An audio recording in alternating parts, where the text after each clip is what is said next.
Hai, Assalamualaikum. Welcome back to Cijo Channel. Okay, hari ni aku nak review dengan korang. Aku ada beli satu barang dekat Shopee, yang mana barang tu adalah teringin. Okay, aku teringin sangat nak makan ikan patin temerloh. So, aku cari dekat Shopee, aku jumpa dan aku order. Penghantarannya lebih kurang dalam 2 hari sebab dia kata dia frozen kan. Lepas tu dia guna dalam ice box. Jom kita try.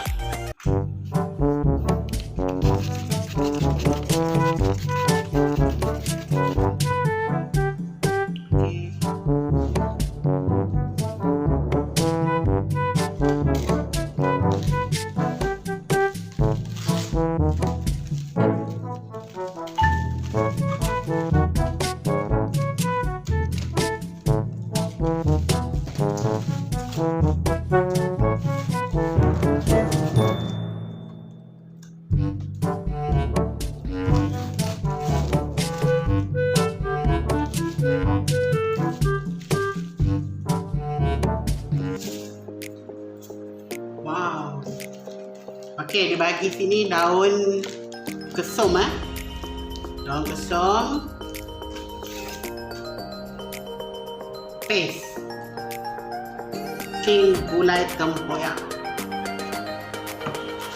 So dalam ni dia dah bubur ikan patin.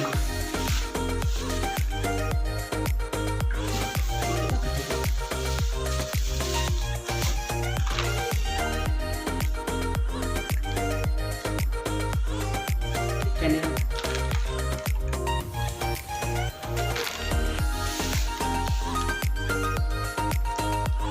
Okay. Ada 3 barang. 1, 2 dan 3.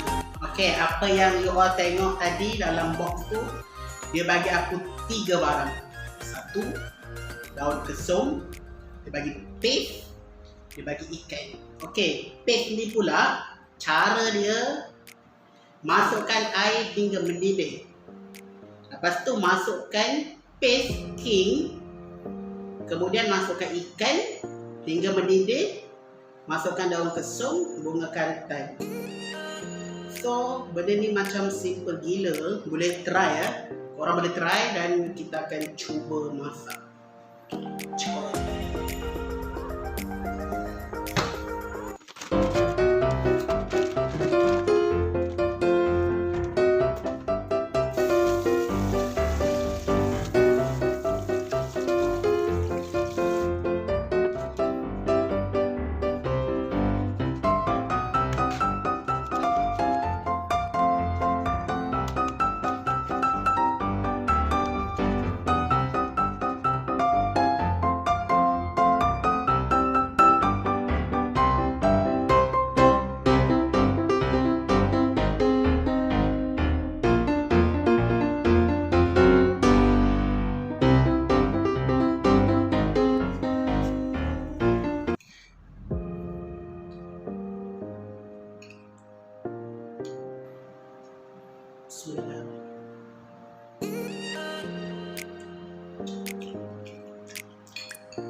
Aduh,